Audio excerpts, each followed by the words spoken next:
What is up, ladies and gentlemen, YouTube? That's right, I'm Chris Smith. Today I'm going to be talking about The Magician, Season 1, Episode 6.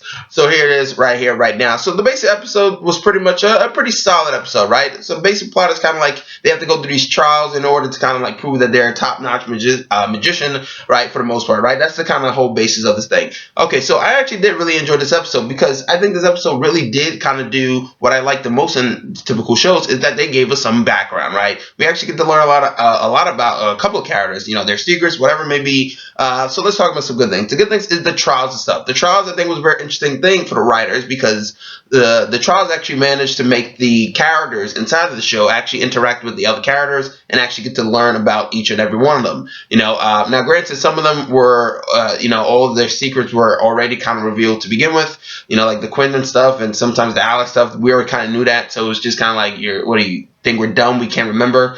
But you know, some of the other things were like the Penny situation or the Quentin's deep down secrets where he kind of feels like he runs away from reality. I thought that was actually really good. It gave a chance for the characters to kind of interact with each other because some of them really have never interacted with each other ever. So giving them a chance to kind of do that inside the show and for the audience to kind of learn about some of these characters. Like Katie, we didn't know about her, but we learned about her mother, then a little bit about her father. You know, some of these relationships were just about like sex, and you know, we get to learn a bit more about them. And also it was like teamwork. You know, it was cool seeing Penny and like Quentin kind of teaming up and kind of be on the same page for the first time. Some other things was that, okay, so Jules, right? Jules is starting to seem like a little bit of a junkie. Seems a little bit desperate, you know, looking for anywhere. She's like, I gotta get my quick fix, you know.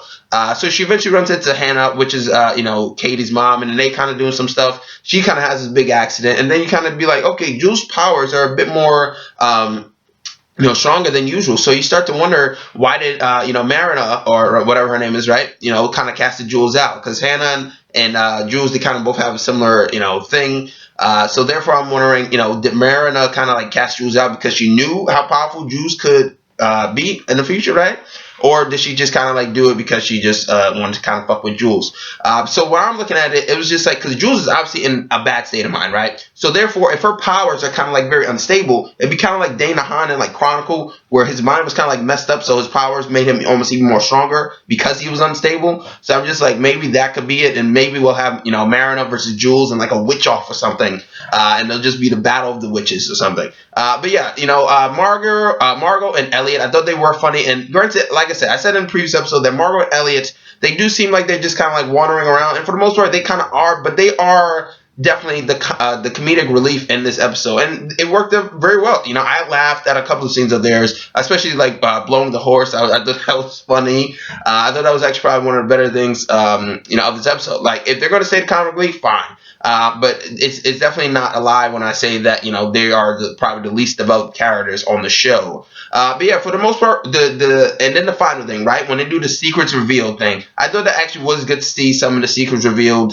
And like for example, the disrobing of you know, Alice and Quentin, when they have the thing and they're all naked or whatever, they didn't make it sexual. They try to make it like sexy or whatever, right? So therefore, you kind of be like, okay, they're not really together, because if they would have like kissed or whatever, that really would have kind of ruined the entire point of this exercise of sorts. So I'm glad they didn't really do that. But yeah, I thought we got to learn a couple things. The only negatives I would say, like I said, Jules starting to seem like a bit of a junkie, and also it did seem like they only really focused on the main group of you know, the cast members in this episode, even though it was supposed to be a trial for the entire school. You know, it seemed like everybody failed the thing at the end. But you know, look, I enjoyed this episode. It was pretty good. What did you think about this episode? Did you enjoy it? What are you looking forward to in the next episode? But yes, that's my review. Comment, subscribe, and like. I'm Chris Smith, and I'm signing out.